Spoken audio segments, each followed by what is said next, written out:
Real issues में एक दफ़ा ॿीहर भली कार। नाज़रीन, सॼे मुल्क में आदमशुमारी जो सिलसिलो हलंदड़ आहे, पर सिंध जा रहवासी आदमशुमारी के रद्द कनि था। मुख़्तलिफ़ एतराज़ उथारिया विया आहिनि। मटियारी ज़िले में इन हवाले सां छा सूरतहाल आहे, मटियारी जा माण्हू, मटियारी जूं सियासी समाजी धुरियूं छा थियूं चवनि, असांखे आगाह कंदो असांजो मटियारी जो रिपोर्टर अब्दुल गफूर मला। जी इरफान, तव्हांखे ॿुधायो, हुकूमत जे ऐलान खां पोइ पूरे मुल्क जे मटियारी ज़िले में भी आदमशुमारी जो सिलसिलो जारी आहे। इहो असांखे ॿुधायो कि डिजिटल आदमशुमारी आहे।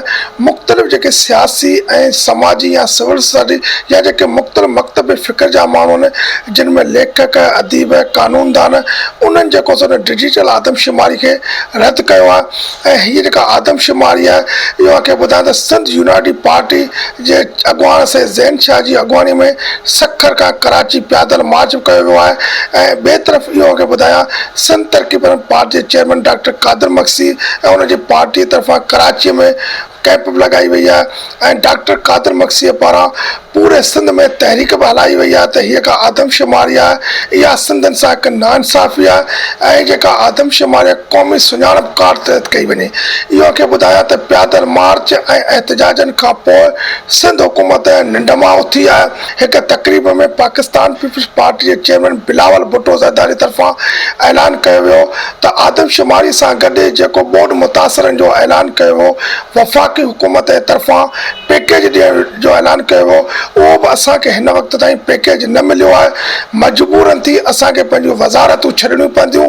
इस्तीफ़ा ॾेई असां जेको सो हुकुमरानी दुर खां अलॻि थींदासूं। जी नाज़रीन, अब्दुल गफूर मला मटियारी में आदमशुमारी बाबति जेके उतां जे आम माण्हुनि खे, सियासी समाजी धुरियुनि खे एतिराज़ आहिनि, उन बाबति आगाह करे रहियो हो असांजे रिपोर्टर।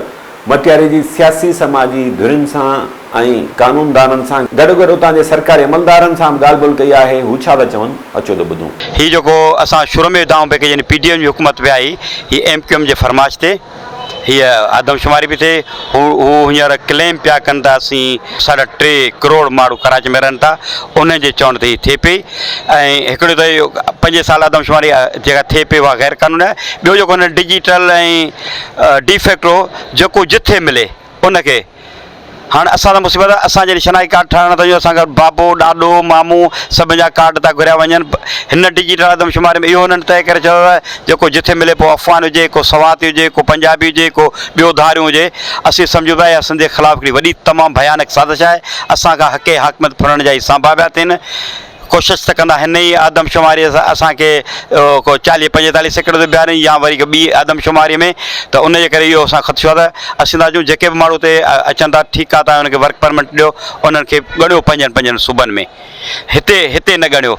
वॾो वञे जेको असांखे एतिराज़ आहे उहो ई आहे। हीअ जेका टेक्नोलॉजी जेका यूज़ कनि था, इहा सिर्फ़ु ऐं सिर्फ़ु इहो आहे त कमज़ोर क़ौमुनि खे तबाह ऐं बर्बादु करण जो हिकिड़ो सिस्टम आहे। अदरवाइज़ इहा आदमशुमारी जो तरीक़ेकार न आहे।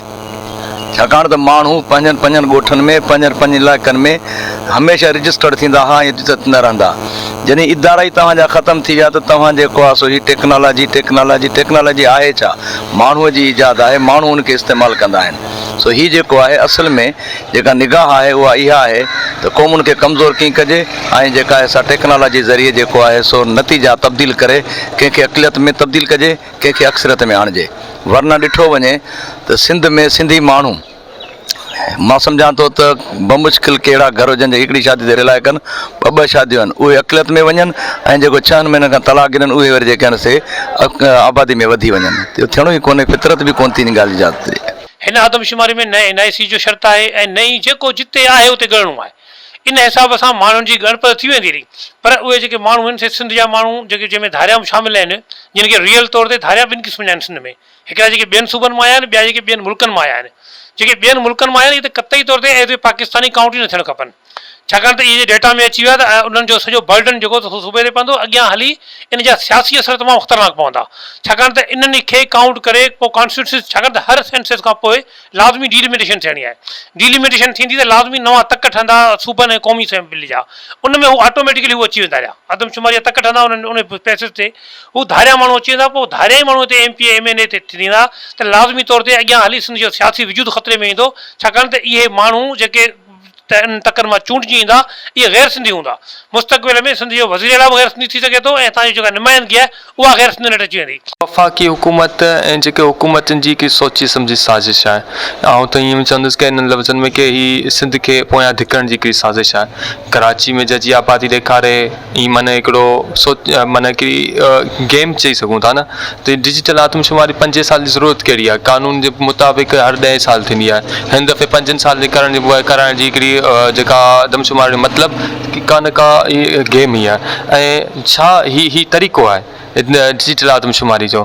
जॾहिं तव्हांजो मुल्क में न सिग्नल सिधा आहे, न छा मोबाइल खणी जिते किथे तव्हांजा कीअं वञनि था टीचर, तव्हांजा मास्तर, न हुनजी के प्रॉपर नमूने सां का हुनजी ट्रेनिंग थी आहे टीचरनि जी, न को प्रॉपर नमूने सां उनखे सम्झायो वियो आहे ऐं न ई उन्हनि खे कुझु गाइड कयो वियो आहे। बिस्मिल्लाहिर्रहमानिर्रहीम। इसमें पहला फ़ेज़ जो खाना शुमारी का था वो ज़िला मटियारी ने सबसे पहले उसको कंप्लीट किया।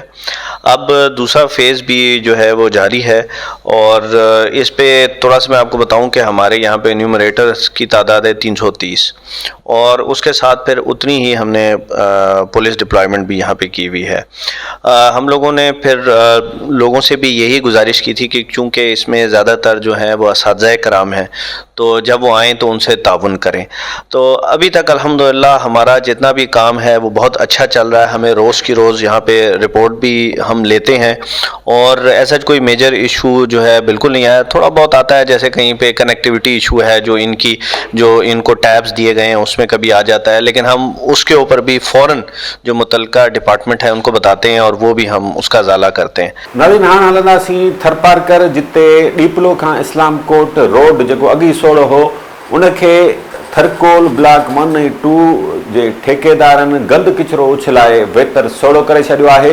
इन गंद किचिरे सबबु हिकु तरफ़ इहो मेन रोड सोड़ो थी वियो आहे, जंहिंजे नतीजे में ख़तरनाक हादसनि जो ख़दशो हर वक़्तु रहे थो, त गॾोगॾु उतां जे रहवासियुनि खे पिणु सख़्त तकलीफ़ दरपेश आहे। इन हवाले सां असांखे आगाह कंदो असांजो थरपारकर जो रिपोर्टर फ़कीर बशीर। ही इस्लाम कोट शहर खां डीपलो ॾांहुं वेंदड़ जेका मेन रोड आहे उन ते मुख़्तलिफ़ जेका थरकोल कंपनीज़ आहिनि उन्हनि पारां जेका गंद किचिरो उन कंपनियुनि जे अंदरि थिए थो, ठेकेदारनि पारां हिते हिन मेन रोड ते उछलाइण जो सिलसिलो आहे सा रुकिजी न आहे सघियो। तव्हांखे ॿुधायां त ही इस्लाम कोट खां वेंदड़ जेका डीपले ताईं विच में केतिरा ई ॻोठ अचनि था, केतिरा ई मुसाफ़िर जेके आहिनि हिन रोड ते जेके गुज़र उन्हनि जो थिए थो। ही मेन बाईपास आहे इस्लाम कोट जो, जेका सरकारी गौचर ज़मीन आहे जंहिं ते थरकोल जूं जेके कंपनियूं आहिनि उन्हनि पारां किचिरो उछलाइण जो सिलसिलो आहे उहा जारी आहे। अव्हांखे ॿुधायां त ही हिते आबादी वारो इलाइक़ो आहे जंहिंमें किचिरो उछलाइण सां उन्हनि जो माल मवेशी जेका गंद किचिरो थिए थो उहो खाइण सां मरे थो ऐं उनखां सवाइ केतिरा ई जेके हितां खां माण्हू सफ़र कनि था उहे हितां खां बदबू सबबु हितां गुज़री नथा सघनि। केतिरो ई जेके गाॾियुनि तां गुज़रंदड़ माण्हू आहिनि उन्हनि जूं पिणु मुख़्तलिफ़ वक़्तनि ते इहे शिकायतूं रहंदियूं। उन सां गॾोगॾु हिते आबादी पिणु आहे, जेके माण्हू रहनि था ऐं उहो बि हितां जेके आहे उहो उन्हनि जो गुज़र सफ़र आहे उहा इंतिहाई मुश्किल बणियल आहे। तव्हांखे ॿुधायां त हीउ गंद किचिरो जेका इहा गुज़िरियल जेका उहा 3 सालनि खां उछलाइण जो सिलसिलो आहे सा जारी आहे। मुख़्तलिफ़ माण्हुनि मुख़्तलिफ़ वक़्तनि ते एहतजाज पिणु कया, पर इहो जेको आहे इहो बंदि न आहे थी सघियो। तव्हांखे ॿुधायां त ज़िम्मेवार जेको आहे TMOs उन सां मुंहिंजी ॻाल्हि ॿोल थी आहे इन हवाले सां, ऐं हुनजो चवणु आहे त असां हिन कंपनी जेके खणंदड़ किचिरो आहिनि, जेके ठेकेदार आहिनि, उन्हनि खे रोकण जे लाइ जेके हिते अमलो पिणु असां बीहारियो ऐं उहे लिकी जेके आहिनि राति जे पेट में उहो हिते किचिरो उछलाए वञनि था। कंपनियुनि खे असां लेटर पिणु लिखिया आहिनि पर उन्हनि जो जवाबु नथा ॾियनि। ऐं बदमस्त जेके आहिनि ठेकेदार उन्हनि पारां शहर में गंदगी जेका उहा सरेआम फैलाई पई वञे। हीउ जेको किचिरो आहे उहो सरेआम उछलायो वञे थो, इहो साड़ियो बि नथो वञे। सरेआम किचिरो उछलाइण सां जेको केतिरियूं ई इलाइक़े में जेके बीमारियूं पकड़जनि थियूं, पर हीउ जेके ठेकेदार आहिनि थरकोल जे अंदरि कमु कंदड़ उहे मुड़नि नथा। नाज़रीन, असांजो थरपारकर जो रिपोर्टर फ़कीर Bashir डीपलो to Islam coat road ते गंद किचिरो उछलाइण सबबु जेका सूरतहाल पैदा थी आहे, शहरनि खे कीअं ॾुखियाई पेश अची रही आहे उन हवाले सां आगाह करे रहियो हो असांजो रिपोर्टर मक़ामी रहवासियुनि सां ॻाल्हि ॿोल कई आहे। संदन इन हवाले सां छा मौक़िफ़ आहे, अचो त ॿुधूं। ही तव्हां ॾिसो, ही सॼो रोड बिल्कुलु क्लियर रोड बंदि आहे। किचिरो गंद सॼो हिते फगायो वञे, ठेकेदार पैसा वठण था, अलाए छा था कनि, सॼो गंद असांजे सिर ते फगायो, असीं हलियो कोन था सघूं, ते बीमार थियूं था।